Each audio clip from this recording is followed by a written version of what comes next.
Hi అండి. First of all అందరికీ good morning and happy new year. 2026 వస్తుంది. అందరికీ 2026 బాగుండాలని కోరుకుంటున్నాను. అసలు ఈ వీడియో ఎందుకు పెట్టానో ఒకసారి కూడా క్లారిటీగా చెప్తాను. నేను ఒక ఫోటోగ్రాఫర్ని, అంటే ప్రొఫెషనల్ కాదు, బట్ నేర్చుకున్నాను. ఎంతో కొంత కొన్ని ఇయర్స్ నుంచి నేర్చుకుని వెడ్డింగ్స్ అన్నీ చేస్తున్నాను. నా వెడ్డింగ్స్ కానీ నా ఫోటోగ్రఫీ చూడాలనుకున్నా నేను చేసింది అసలు ఈ ఛానల్ ఎందుకు ఫాలో అవ్వాలి, ఏడు చెప్తున్నాడో కొంచెం వీడికి అసలు టాలెంట్ ఉందా లేదా ఫస్ట్ ఆఫ్ ఆల్ చూడాలనుకుంటే ఎన్ఎస్ క్రియేషన్స్ అక్కి అని చెప్పి యూట్యూబ్లో ఛానల్ ఉంటుంది. నా సాంగ్స్ నేను తీసినవన్నీ ఉంటాయి. నేను వీడియో తీసిన క్యాండిడ్ వీడియో సాంగ్స్ అన్నీ ఉంటాయి. ఒకసారి చూడండి. ఓకే, దాంట్లో టాలెంట్ ఉంది అని అంటేనే ఛానల్ ఫాలో అవ్వండి. లేదంటే ఎందుకులే వీడు అందరిలాగా అనుకుంటే మాత్రం వేస్ట్, వదిలేయండి. నెక్స్ట్ ఏంటంటే అసలు ఈ ఛానల్ పెట్టడానికి కారణం ఏంటంటే ఫస్ట్ ఆఫ్ ఆల్ నా జర్నీ చెప్తానండి. నేను ఒక 7 ఇయర్స్గా ఫోటోగ్రఫీ అంటే చాలా ఇష్టం. ఫస్ట్ ఆఫ్ ఆల్ 7 ఇయర్స్ ముందే నేను ఫోటోగ్రఫీ అవుదామని చెప్పి ఒక అన్నీదే జాయిన్ అయ్యాను. ఆ అన్నీ ఏంటంటే ఫస్ట్ ఆఫ్ ఆల్ జాయిన్ అయిన తర్వాత ఒక 1 మంత్ వెళ్ళాను. వెళ్ళినప్పటి నుంచి ఎప్పుడు అలా వెళ్తున్నాను, కానీ డైలీ వెళ్తున్నాను, కానీ ప్రతిరోజు లైట్ పట్టుకోవడం తప్ప ఇంకా 1 టైం కూడా ఒకసారి కెమెరా కూడా అవ్వలేదు, ప్లస్ ఎడిటింగ్ కూడా చెప్పలేదు. తెల్లవారిని 4 o'clock రావడం, లైట్ పట్టుకోవడం, లైట్ దగ్గరికి వెళ్ళడం, అలాగా ఒక 1 month చూశాను, 2 months చూశాను, 3 months చూశాను, 5 months దాకా చూశాను. బట్ ఒక రోజు కెమెరా పట్టుకున్నాను. కెమెరా పట్టుకుంటే తిట్టాడు, నీకు ఎందుకురా కెమెరా, ఏం పోతాయి ఏంటి అని చెప్పి. నాకు అప్పుడు అర్థమైంది, అరే ఫోటోగ్రఫీ నేర్చుకోవాలనుకుంటే ఇలాగైతే నాకైతే సెట్ అవ్వదు, ప్లస్ నా ఫైనాన్స్గా కొంచెం నా ఇంట్లో కూడా ప్రాబ్లం. బట్ నేర్చుకోవాలి, ఇంట్రెస్ట్, కానీ ఏం నేర్చుకోవాలి. ఫస్ట్ ఆఫ్ ఆల్ మన దగ్గర ఎవరో ఎక్విప్మెంట్ ఉంటే మనం ఇచ్చే కేపబిలిటీ అవ్వరు మనకి అసలు. అందుకే ఇంక జాబ్కి వెళ్ళిపోయి ఫస్ట్ ఆఫ్ ఆల్ డబ్బులు దాచుకున్నాను. అంటే మన దగ్గర ఏదైనా ఎక్విప్మెంట్ ఉంటేనే మనం ఏం నేర్చుకోవచ్చు అని చెప్పి ఫస్ట్ ఆఫ్ ఆల్ ఒక పర్టికులర్ ఒక అమౌంట్ అనేది తీసుకుని ఒక 2 years కష్టపడండి. 2 years కష్టపడి సిస్టమ్ కొనుక్కున్నాను. బట్ ఎడిటింగ్ రాదు, ఎలాగో నేర్చుకోవాలి. జాబ్ వదిలేస్తే జాబ్ మళ్ళీ దొరకదు. అందుకే నైట్ అండ్ డే షిఫ్ట్స్ పెట్టుకుని నైట్ టైం డ్యూటీ పెట్టుకుని డేలోని నేర్చుకున్నాను. అప్పులోని స్టార్టింగ్ ఇలాంటివి ఇన్స్టిట్యూట్స్ ఏ ఉండేవి కాదు, ఓన్లీ ఎడిటింగ్ అనే నేర్పించేవారు. అది కూడా చాలా basic. Photoshop, photo premium pro అనేది చాలా బేసిక్. ఏదో వెళ్తున్నాను, నేర్చుకున్నాను, ఓకే. ఆ తర్వాత నేర్చుకుని ఓకే నాకు ఎడిటింగ్ వచ్చి కొంచెం నాలెడ్జ్ వచ్చింది. ఎంతో కొంత ఒక 50% నాలెడ్జ్ వచ్చింది. ఓకే, నా ఫొటోస్ని ఎడిట్ చేసుకోగలను, నా వీడియోస్ని ఎడిట్ చేసుకోగలను, ఒక చిన్న క్లారిటీ వచ్చింది. బట్ ఆ తర్వాత ఓకే, నేను కొంచెం డబ్బుల్లో దాచుకుని కెమెరా కొనుక్కున్నాను.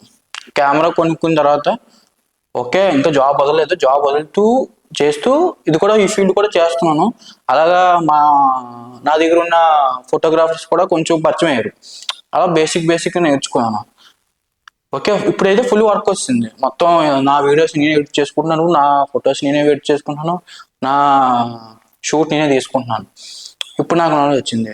ఓకే, అంటే మనం నేర్చుకుంది ఆ టైంలో కొంచెం కష్టపడ్డాం కాబట్టి ఎంతో కొంత నేర్చుకున్నాను. ఈ టైము ఎలాగైపోయిందంటే, అంటే అసలు ఈ ఛానల్ పెట్టడానికి ఫస్ట్ ఆఫ్ ఆల్ కారణం చెప్తున్నానండి. ఫస్ట్ ఆఫ్ ఆల్ ఒకప్పుడు ఫోటోగ్రఫీ నేర్చుకోవాలనుకుంటే ఒకరి దగ్గరికి వెళ్ళి ఒక 1 year, 2 years, 3 years అలా ఉంటే ఏదో ఒక 50% ఏదో నేర్పించేవారు. 100% నేర్పిస్తే ఎక్కడికి వెళ్ళిపోతాడా అని చెప్పి నేర్పించేవారు కాదు. ఒక ఫోటోగ్రాఫర్ అవ్వాలంటే మినిమం ఎవడో ఒకరి దగ్గర మినిమం ఒక 1 year, 2 years, 3 years నేర్చుకోవాల్సింది. అలాగైపోయింది. కానీ ఇప్పుడు అలా కాదు. ఇప్పుడు ఇన్స్టిట్యూట్లు వస్తాయి. ఇన్స్టిట్యూట్ వచ్చిన తర్వాత వాళ్ళు ఒక 50% నేర్పిస్తున్నారు, ఇంకో 50% నేర్పించట్లేదు. అంటే 50% అంటే నేర్పిస్తున్నారు, కానీ ఆ భయం అనేది ఉండిపోతుంది. వాళ్ళు ఒక 50-50 నేర్చుకుని వస్తున్నారు, కానీ ఫీల్డ్లోకి అలా ఫుల్ఫిల్డ్గా అసలు ఏమీ లేకుండా అయిపోతుంది. అంటే ఒక 50% నేర్చుకుంటున్నారు, ఒక 50% నుంచి అంటే ఇప్పుడు ఎడిటింగ్ ఒక 20,000, ఫోటో ఎడిటింగ్ 20,000, సినిమా ఎడిటింగ్ ఒక 40,000. ఇంత ఫీజెస్ వల్ల కొంతమంది నేర్చుకుంటున్నారు. ఇంకా వాళ్ళు ఇంకా అంత మనం అనుకున్నట్టు వాళ్ళు చెప్పిన లెసన్స్ ఎలా ఉంటాయంటే మామూలుగా అక్కడ చెప్తారు, ఓకే వాళ్ళు బాగానే చెప్తారు. బట్ అక్కడ ప్రాక్టికల్గా వెళ్ళిన తర్వాత అది అసలు కుదరదండి. ఎందుకంటే మనం ప్రాక్టికల్గా వెళ్ళిన తర్వాత నేను లైవ్లో చూసింది ఏంటంటే అక్కడ ప్రాక్టికల్గా అనేది అంటే సెకండ్స్లో మారిపోద్ది. ఐఎస్ఓ అనగా సెటర్ అనగా అంత అంత అసలు అసలు ఉండవు అసలు. అంటే మండపంలో తాళి కట్టిన టైంలో మనం ఇక్కడ ఇటుక తీస్తుంటే కరెక్ట్ మళ్ళీ ఈ సైడ్ రైట్ సైడ్కి వెళ్ళి మళ్ళీ మనం తీయాలి. అప్పుడు మళ్ళీ సెటర్స్, ఐఎస్ఓ, లైటింగ్ అంతా అడ్జస్ట్మెంట్ చేసుకోవాలి. అంటే అంత డిఫరెన్స్ ఉంటుంది. ఏ మాత్రం తప్పు చేసినా ఒక మనకి ఇంకా క్లయింట్తో ఇంకంతే, అలా ఒక క్లయింట్ మనకు పోయినట్టుగా. మనం ఏంటంటే ఇప్పుడు మన మైండ్ సెట్ ఆలోచించాల్సింది ఏంటంటే, ఇప్పుడు ఫోటోగ్రఫర్ వస్తుందంటే నేర్చుకోండి ఎంతో కొంత. అక్కడ ఒక 50% నేర్చుకుంటే ఇంకో 50% మీ దగ్గర ఫోటోగ్రాఫర్స్ ఎవరో అక్కడ ఉంటారు, వాళ్ళ దగ్గరకు ఒక 50% తెలుసుకోండి. అంటే ఒక లైవ్లో చూస్తేనే మీకు ఎంతో కొంత అవగాహన వస్తుంది. లేదు అనుకున్నారు అనుకోండి, అక్కడ ఆ ఫీల్డ్లోకి వెళ్ళిన తర్వాత ఒకేసారి అంటే ఒక్క చిన్న తప్పు చేసినా ఇంకా మీకని ఉన్న బ్రాండ్ పోద్ది. నెక్స్ట్ ఏంటంటే ఫోటోగ్రాఫర్ చెప్తున్నారు ఒకటి, మీ దగ్గర ఉన్న కుర్రాళ్ళు మీ దగ్గర వస్తున్నారు. ఒకప్పుడు వేరు, వర్క్ నేర్పించుకోవద్దు అని అంటే వర్క్ నేర్పిస్తే వెళ్ళిపోతారు అనే మైండ్ సెట్లో ఉండేవారు. ఇప్పుడు అలా కదన్న, మీరు వర్క్ నేర్పించినా నేర్పించకపోయినా వాళ్ళు ఈ ఫీల్డ్లో దిగారంటే ఓన్గా చేద్దామని మినిమం చెప్పండి వచ్చిన వాళ్ళకి, తమ్ముడు నా దగ్గర ఒక 2 years చేయండి, తర్వాత నీ ఇష్టం, నీకు నీ టాలెంట్ ఉంటే నువ్వే పెట్టుకో వేరే దగ్గర.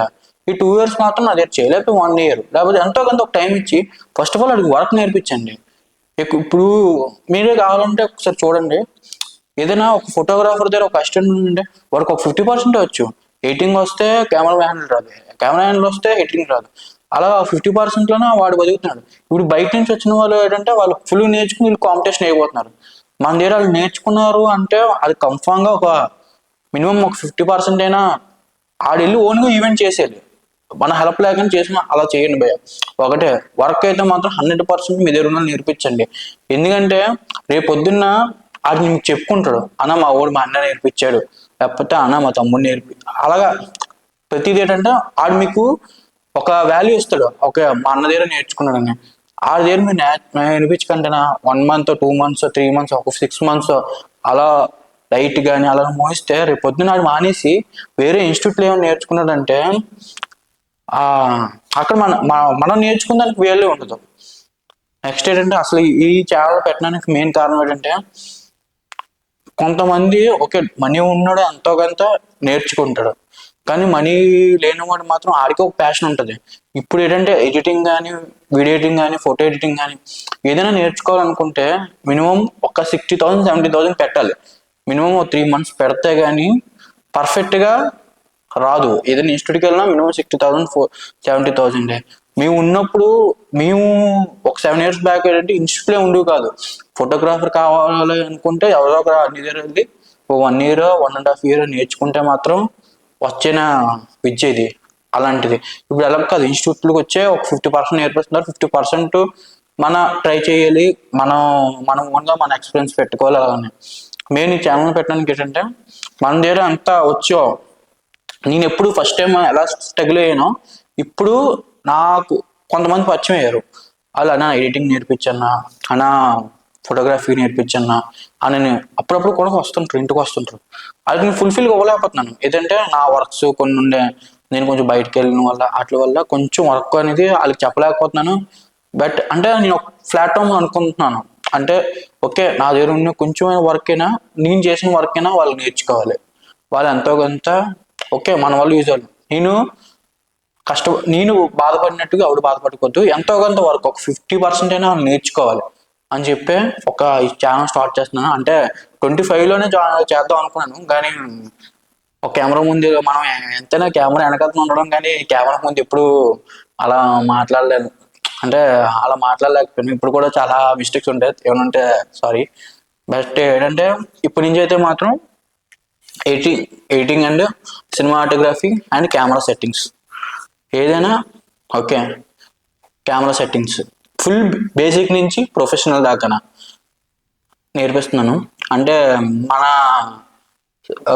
ఛానల్లో ఉంటే editing premium pro, DaVinci, After Effects టెంప్లెట్లకు క్రియేట్ చేయాలి, ప్రీమియం ప్రోని రెగ్యులర్ వీడియో ఎలా చేయాలి, రెగ్యులర్ వీడియో ఎలా చేస్తే ఎలా బాగుంటుంది, అండ్ ఫోటోషాప్లోని ఆల్బమ్ ఎలా చేసుకోవాలి, అండ్ ఫోటో ఎడిటింగ్ ఎలా చేయాలి.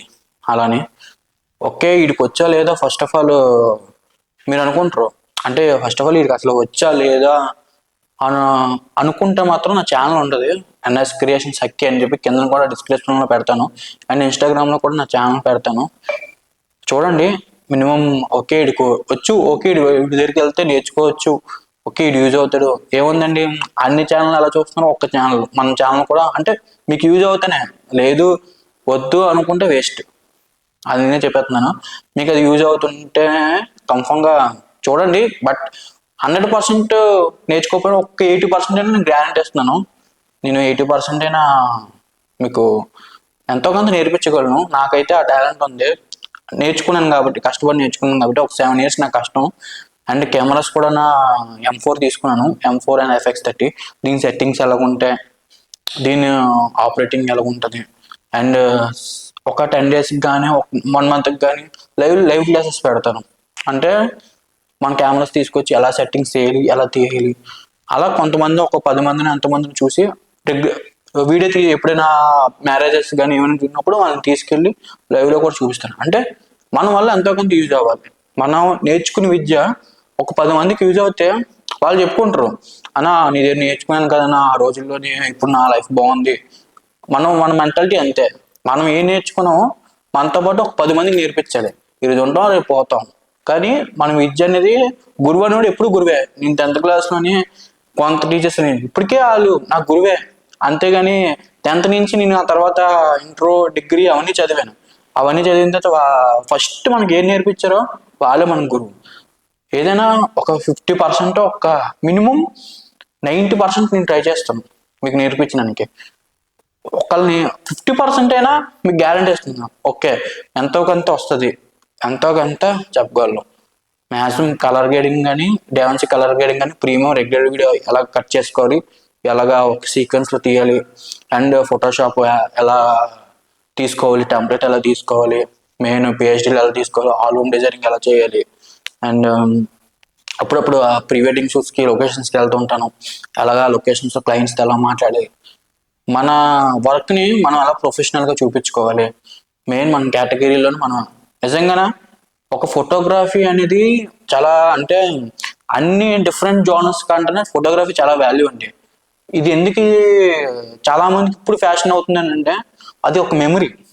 మనం ఇప్పుడు ఫోటోగ్రఫీ వల్ల అంటే ఒక ఎగ్జాంపుల్ చెప్తాను ఏంటంటే, ఇప్పుడు పంతులు ముహూర్తానికి ఎంత చేసినా చాలా మ్యారేజెస్ విడిపోతుంటాయి, వాళ్ళు మళ్ళీ కలపలేరు. అది చాలా మ్యారేజెస్ డైవర్స్ వచ్చేస్తున్నాయి, విడిపోతున్నాయి. కానీ ఒక ఫోటోగ్రాఫర్ వల్ల వాళ్ళిద్దరు కలవచ్చు. ఎందుకంటే మనం తీసే వీడియో కానీ, మనం తీసే క్యాండిడ్ వీడియో కానీ, అది మనం యూట్యూబ్లో పెడతాం, అది గొడవ వస్తుంది. ఈ రోజు కానీ రేపు కానీ ఏదో రోజు గొడవ వస్తుంది.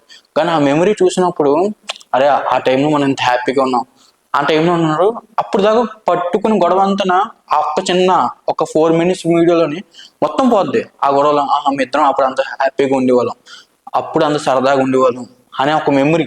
ఆ మెమరీ ఇచ్చింది ఆ ఫోటోగ్రాఫర్. అంటే మనం అంటే సింపుల్గా ఓకే డబ్బులు వస్తున్నాయి దీనివల్ల ఇది వస్తున్నాయి అని కాదు. ఇది ఒక మన మైండ్లో ఒకటే గుర్తుపెట్టుకోండి. మన మైండ్లోని ఒక ఫోటోగ్రాఫర్ అంటే ఒక మెమరీని క్రియేట్ చేసేవారు. ఈరోజైనా మీరు ఒక ఫోటో తీసి వెళ్ళండి, ఏదైనా ఇంటికి వెళ్ళండి, మీరు తీసే ఫోటో కన్ఫామ్గా వాళ్ళ ఇంట్లో ఏదో దాంట్లో ఫ్రేమ్ పెట్టించుకుని దాంట్లో ఉంటుంది. అంటే వాళ్ళకి ఒక మెమరీ ఇచ్చినట్టుగా. ఆ మెమరీస్ అనేది మనం క్రియేట్ చేసేవాడు ఫోటోగ్రాఫర్. అది చాలా మంది ఇప్పుడు ఏంటంటే తీస్తున్నారు వీడియోస్, వెడ్డింగ్స్ చేస్తున్నారు చాలా మంది. చాలా తీసి అవి ఎడిటింగ్ చేయక, ఎడిటింగ్ రాక, బయట ఎడిటర్స్ లేక చాలా మంది క్లయింట్స్తో బాధపడి దాన్ని ఒక స్పాయిల్ చేసేస్తున్నారు. ఎందుకంటే ఒక ఫోటోగ్రాఫర్ 10 మంది ఫోటోగ్రాఫర్లు ఒక్కరు తప్పు చేసిన చాలు 10 మంది తప్పే అంటారు. అలా దాన్ని ఒక వాల్యూ ఎప్పుడు ఒకటే చెప్తాను చూడండి, ఫోటోగ్రాఫర్ వాల్యూ ఎప్పుడు వాల్యూ ఉంచండి. ఎందుకంటే ఒక్క ఫోటోగ్రాఫర్ తప్పు చేసినా మొత్తం అక్కడ ఉన్న యూనిటీ మొత్తం పోయినట్టుగా. అది నెక్స్ట్ ఏంటంటే, ఏదైనా అంటే డౌట్స్ కానీ ఏమైనా ఉంటే చెప్తూ ఉంటాను. నాకు వీలైనంత వరకు ఒక 100%లో ఒక 90% అయినా నా వంతు నేను ట్రై చేస్తాను. బట్ మీకు అసలు అర్థమవుతే ఉండండి ఛానల్, లేదంటే ఏముందండి తక్కువని అన్సబ్స్క్రైబ్ కొట్టి ఎక్కడో ఒకటి తోసేయండి. బట్ ఏదో ఒకటి నా వంతు నేను నేర్చుకుంటున్నాను. చెప్తాను నేర్చుకోవడానికి. బట్ ఏమైనా నాకు ఫస్ట్ కెమెరా మీద అంటే భయం. ఫస్ట్ ఆఫ్ ఆల్ ఏమైనా తప్పులు ఉంటే చెప్పండి. అండ్ నెక్స్ట్ ఏంటంటే కంటెంట్ క్రియేటర్స్ కూడా చాలా, ఇప్పుడున్న కంటెంట్ క్రియేటర్స్ కూడా చాలా అంటే నేర్చుకోవాలి ఫోటోగ్రఫీ అంటే. ఎందుకంటే ఇప్పుడు అంతా కంటెంట్ క్రియేటర్స్కి చాలా చాలా ఇంపార్టెంట్ ఫోటోగ్రఫీ. ఎందుకంటే camera handling, video editing, photographer ఎంత ఉంటాడో ఇప్పుడు కంటెంట్ క్రియేటర్స్ కూడా అంతే. ఎందుకంటే ఇప్పుడు అంతా ఇన్స్టాగ్రాము, ఫేస్బుక్, యూట్యూబ్ మీద ఉంది. ఎందుకంటే వాళ్ళు ఏదైనా చెప్తుంటే, ఇప్పుడు ఏంటంటే బట్టలు బాగున్నాయి అన్నారు అనుకోండి, ఒక వీడియో చూసే మనం ఆ షాపింగ్కి వెళ్తున్నాం. మనం ఏదైనా ఫుడ్ బాగుందంటే ఇన్స్టాగ్రామ్ చూసే మనం వెళ్తున్నాం. అంటే అంత ఇన్ఫ్లుయెన్స్ అయిపోయాం మనం. ఇన్ఫ్లుయెన్సర్స్ కూడా ఇంపార్టెంటే. ఇన్ఫ్లుయెన్సర్స్ కూడా నేను చెప్తూ ఉంటాను ఒక మొబైల్ ఎడిటింగ్ ఎలా చేసుకోవాలి. అండ్ మనకి ఇప్పుడు ఇంకొక తలనొప్పి ఏంటంటే ఫోటోగ్రాఫర్లకి ఇన్స్టెంట్ అంటే మనం తీసిన ఫుటేజ్ వెంటనే ఎడిట్ చేసి ఇచ్చే కేపబిలిటీ మనకి ఇప్పుడు రావాలి. మనం మనం ఏదైనా మనం ఇప్పుడు ఏదైనా వీడియో తీసామంటే అది కన్ఫామ్గా ఆ టైంకి ఎడిట్ చేసి, అంటే క్లయింట్ అలాగ అయిపోయాడు. ఒకప్పుడు ఏంటంటే రెగ్యులర్ వీడియో ఉండేది ఒక 2 hours, అది ఎలా కట్ చేసి క్యాండిడేట్కి వచ్చింది. అదొక 4 minutes 5 minutes ఒక వారము లేకపోతే ఒక 1 month అయ్యేది లేటు. ఇప్పుడు అలా కాదు. ఇప్పుడు ఫ్లాష్ షూట్స్ అని ఇవన్నీ వస్తాయి. మొబైల్తో ఐఫోన్తో చేసి అక్కడే క్యాప్కట్లో ఎడిట్ చేసి ఇచ్చేస్తున్నారు. దాన్ని డామినేట్ చేయాలంటే కన్ఫామ్గా ఈ వీడియో ఎడిటర్ కన్ఫామ్గా మనతో పాటు ఉండాలి. లేకపోతే మనం వీడియో ఎడిటర్ నేర్చుకోవాలి. ఇలాంటి ఒక పీసీ ఒక నేను కూడా మొన్న ఇలాంటిది ఏదో చూసి వాళ్ళు చేస్తున్నారు మనం ఎందుకు చేయలేదని చెప్పి ఒక ల్యాప్టాప్ తీసుకున్నాం. ఒక ఫ్రెండ్ది నేను కలిపి తీసుకున్నాం. అండ్ నా కింద సిస్టమ్ కూడా చూపిస్తాను. అంటే మనం ఎడిటింగ్కి ఎలాంటి సిస్టమ్స్ యూస్ చేస్తే బెటర్గా ఉంటుందో అని చెప్పి. అండ్ నా వంతు ఎంతో ఇష్టంతో చేస్తున్నాను. బట్ కింద కామెంట్లో మాత్రం దయచేసి వేసుకోకండి. ఎందుకంటే మనం ఎదుగుతున్నాం కాబట్టి, అంటే మనం నాకు ప్రయోజనం లేకపోయినా నా వల్ల ఒక 10 మందికి యూజ్ అవుతుందని పెడుతున్నాను. ఫస్ట్ ఆఫ్ ఆల్ మీరు అందరూ ఆ కిందనే కామెంట్లోనే పెట్టారంటే నాకు ఏదో ఒకటి వచ్చింది. అంటే మీరు నేర్చుకోకపోయినా ఎవరో ఒకరు చూస్తారు, ఏదో యూజ్ అవుతుంది కదా అని చెప్పి చూస్తే చాలు. ఫస్ట్ ఆఫ్ ఆల్ ఇంట్రడక్షన్, ఎందుకంటే రేపు నుంచి చెప్దాం అంటే 2026 చేద్దాం అనుకుంటున్నాను సిరీస్. అండ్ ఫోటోగ్రఫీ ఎలా ఉంటుంది, అసలు ఏంటి, అసలు కోర్సెస్ ఏంటి, ఎడిటింగ్ ఏంటి, ఇవన్నీ ఫస్ట్ ఆఫ్ ఆల్ ఏది చేయాలో అనేది మీరే కింద కామెంట్ పెట్టండి. ఎడిటింగ్ ఫస్ట్ ఎడిటింగ్ నేర్పించాలా లేకపోతే కెమెరా హ్యాండ్లింగ్ నేర్పించాలని దాన్ని బట్టి చూస్తాను. లేదు అనుకుంటే నేనే ఏదో ఒకటి డిసైడ్ అయ్యి కెమెరా కానీ ఎడిటింగ్ అని చెప్తాను. నా నాలెడ్జ్ అయితే బాగానే ఉంటుంది, కొంచెం చెప్తున్నాను కదా. ఒకసారి నా ఛానల్ కింద అయితే డిస్క్రిప్షన్లో పెడతాను, కన్ఫామ్గా అది చూడండి. ఇది దగ్గర కొంచెం టాలెంట్ ఉంది నేర్చుకోవచ్చు అనుకుంటేనే చూడండి. ఏదైనా ది బెటర్ అని చూపిస్తాను. Okay, thanks. Happy new year.